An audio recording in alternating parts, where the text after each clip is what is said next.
Moving on in the 2021 season previews, we have the Chicago Blackhawks. Now, the Blackhawks have some interesting things going on around them. Are they in a rebuild yet, or are they going to wait maybe another year? Now, they announced earlier that they were going to do a rebuild. I'm not exactly sure if that goes into play now, but I think it does. Here's what I think is going to happen for the 2020-21 season with the Chicago Blackhawks, from my perspective. First off, if you are new to the channel, welcome. I hope you are enjoying your time here already in the 10 seconds you've been here. Please go subscribe to the channel if you haven't already. Links description below. That would mean a heck of a lot. Trying to get to 700 subscribers by June of 2021 would mean a lot for you guys to do that. Someday trying to make money off of this. It's kind of a childhood kid's dream, but one sub could really help me out with that impactfully. And if you haven't already, please check out the links in the description below, which includes my Twitter, my Instagram, my Discord, and my TikTok. Yes, I have TikTok. I mention that in every single video, but I have it, so Please go check out the other social medias. If you want to talk to me yourself, shoot me a DM on any of those social medias, and we'll have a hockey conversation together. So, anyways, let's not hesitate, but get into the Chicago Blackhawks season preview. So, last season with the Chicago Blackhawks was a bit of a, okay. Just because, at one point, they would be just, honest to God, one of the best teams. They would just dominate. Patrick Kane would put the puck in the net. Corey Crawford, Robin Lehner, they would make the saves needed, and then they would just play terrible at some points. And that was a strange thing that I noticed with them. They were kind of a middle-of-the-road team for most of it. And they played 70 games, had 32 wins, 30 losses for 8 overtimes for 72 points. 23rd in the NHL, the last West team to make it into the play-in round. And they upset the Edmonton Oilers, who were looking like they could push into the first round and do some damage with Connor McDavid and Leon Draisaitl. But no, the Blackhawks showed that, we're not going out like this. They knew that it was going to be their last year, one of their last years being an actual contender. So they said to themselves, you know what? We're going to put everything in this year and try and at least get a decent amount, decently far. Well, they lost to Vegas in the first round in a total of 5 games. I mean, that's not to be surprised in all honesty. They almost got swept by them. They won Game 4 and then almost got wickedly swept. So it honestly doesn't surprise me that they lost to Vegas. Vegas was a hot team, and they were going to make it far no matter what. So, it really stinks. Chicago, your time's kind of over in all honesty. I mean, you guys have done so well in the past decade. You've won 3 Stanley Cups, made the playoffs nearly all those years. It's been an unbelievable tenure for you guys, and it really stinks. And we're gonna see what happens in the future, but I'm gonna be here to cover all their rebuilding and depressing seasons from now on. And, in the state that they're in, it does not help that they lost a total of 5 key players that could help out their team. They lost Brandon Saad to the Colorado Avalanche. They lost Ali Mata to the Los Angeles Kings, if I'm not mistaken. They lost Corey Crawford to free agency, where he went to go sign with the New Jersey Devils. They lost Drake Caggiula to, I think, the Golden Knights. I might have Mata and the Golden Caggiula mixed up, but they definitely lost Caggiula.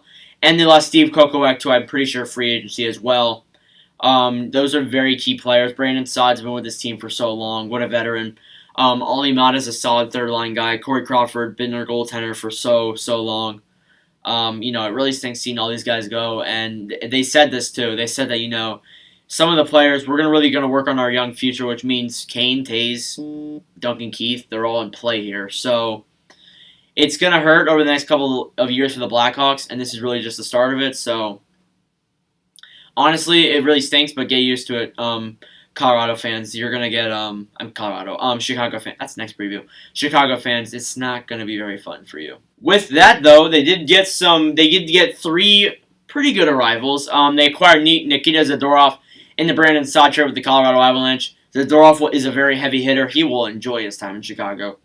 Matthias Janmark via free agency for the Dallas Stars, and Lucas Wallmark for the Carolina Hurricanes via free agency. So, not really that bad of players. I think these players will fit in the areas that they can. Zadorov's really the only key player that I see in there, and he's going to be a very heavy hitter. He's going to enjoy his time in a very hard-hitting Chicago team. This is going to be very interesting how Zadorov plays with on that defense. That's all I have to say. So let's get into the projected lineups for the Blackhawks. So in the projected lineup offensively for the Chicago Blackhawks, you have Alex DeBrincat on your first line, Dominic Kubalik on your second line, Matthias Janmark on your third line, Smith on your fourth. So there you go. That's your left wing core there. Then you have Hagel as your fill-in player. On the center side of things, you have Jonathan Toews as your first player, Dylan Strome as your second, Kirby Dach as your third line guy, and then Kampf as your fourth, and then you also got Morrison and Barat as your fill-in guys. Then on the right wing side of play, you have Patrick Kane on that first line, William Nylander, I almost said my brother's name, Alex Carpenter, and Matthew Highmore, and then you have Brandon Peary as a fill-in player as well. Sorry if you hear my phone vibrating. I keep it there in case if I hear any news about other things going on in the NHL, so ignore that.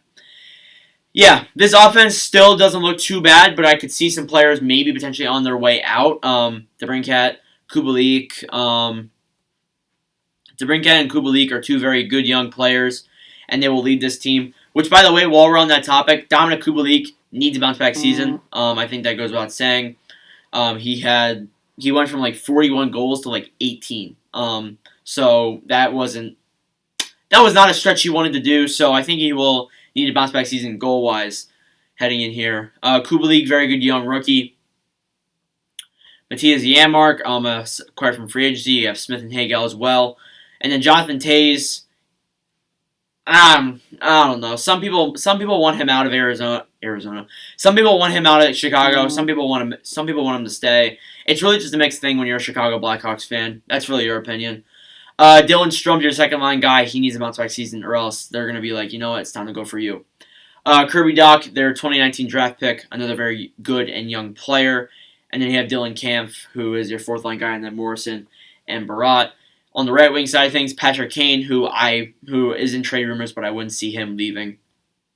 I think Kane will stay in Chicago for probably almost all of his career. William Nylander. Alex Nylander. I probably said William Nylander earlier. As your second line player. He's a solid player as well. Also, I keep saying my brother's name, because my brother's last name is Carpenter. Alex Carpenter, he's a very solid third liner, and then you have Highmore and Peary as your other two players. So this team still looks pretty stacked on offense. With the thing with Toews and some of the other players on this team, you could really say that's up to a Blackhawks fan whether you want him to go or not. I'm going to leave that up to you. So yeah. Anyways, let's get into the defensive side of things. On your projected lineups, defensively, you have on the first side, I have this sorted by left D and right D, by the way. You have Duncan Keith on your first, Calvin DeHaan on your second, Nikita Zadorov on your third, and Sealer as your fill-in player for the left defense side. On the right side, you have Adam Beauquist, you have Murphy, you have Brent Seabrook, and you have Kalynuk. Now, Seabrook, I know, is out indefinitely with an injury. That's the big thing there. That's if he comes back, he'll be in there, but I think Kalynuk will probably fill in that spot for him. This defense doesn't look horrible. Duncan Keith may be on his way out. That's really the only person on this Blackhawks that I could really see maybe as a definite on their way out. But Kane, Toews, and Keith all have very high cap hits, so it's going to be hard to move even one of them without retaining salary or even doing it alone. So it's going to be interesting how they're going to do that. Calvin DeHaan, I have a lot of faith in Calvin DeHaan, and then Nikita Zadorov. I said before. Very good, hard-hitting defenseman. And then Adam Beauquist on that right defensive side. He's a solid young player. Him, Kubalik, DeBrincat, and Kirby Dach are really the ones who lead this team out of everything going on. Connor Murphy as well in that second-line pairing. Very solid second-pairing defender. And then Brent Seabrook, who's injured. But I think Kalynuk will put in that spot as well. So that's if Kalynuk is ready. So you look at this defense. This defense isn't too bad either. I mean, there's a lot of old and aging players like Brent Seabrook and Duncan Keith. But the goaltending is really what worries me. Now, the goaltending is what really scares me if you're a Chicago Blackhawks fan. That's really what you should be scared about. Subban. Malcolm Subban. I'm not degrading anybody's play here. Let me start that off. Malcolm Subban is your starting goaltender. Connor Delia is probably going to be a rejected backup unless they go out and get someone. And then Tompkins is your third goalie. So you look at that, and you say to yourself, who is going to exactly lead the team? Because Subban is a great defenseman, is a great goaltender, let me tell you, but, he's not a starter exactly. And I'm not degrading his play at all. He unless if he goes out like he did in Vegas where he played really, really well. But even then too, Vegas had really good defense. So that's the tough thing there as well. So, Subban, starting goaltender, I don't know. And the defense in Chicago, I'm not degrading anyone to play on the defense either, but it isn't the best compared to other teams. So, and the offense that they're going to be facing, it's going to be tough. That's the hard thing. And then Connor Delia is your backup. I think Delia will have it even rougher because Delia never really had the NHL shot. I don't think I've ever seen him even play a game or even seen any records. So, that's a really tough thing too. And then Tompkins, he's a third goaltender, probably won't really get many, if any, time in the NHL. But he's there, of course. So that's the goaltending. I'm really worried about that. I would expect them to go out and target a high draft value goaltender in the prospect pool wise, or maybe they'll go out and trade for someone. I honestly don't know. So if you're a Blackhawks fan, let me know your opinion on the goaltending in the description below. I probably am making a lot of Blackhawks fans absolutely explode right now because Subban's the GOAT. But it's going to be really tough and really interesting on how they're going to handle this. And now finally, let's get into the playoff prediction. Will the Chicago Blackhawks make the 2021 Stanley Cup playoffs? I hate to say it, but likely not. Honestly, that division, I'm not trying to degrade his play, but that division looks pretty rough for Chicago. Especially since you're playing against teams like, like Tampa, like Carolina, like Nashville, lethal teams like that. It's going to be tough, with an aging core like Chicago's. I think Kane and Taves will somewhat make this team look better than they really are. But, it's going to be pretty rough next season if you're a Blackhawks fan. I'm just going to be honest. And Blackhawks fans are prepared for that. And they should be. Because, you've had 3 Stanley Cups in 10 years. It's time for a new era in Chicago Blackhawks hockey. Let me know your thoughts and comments below. Thank you all for watching. If you enjoyed, please make sure to like, hit the subscribe button. We're trying to get 700 subscribers by June of 2021. Thank you all for the constant support.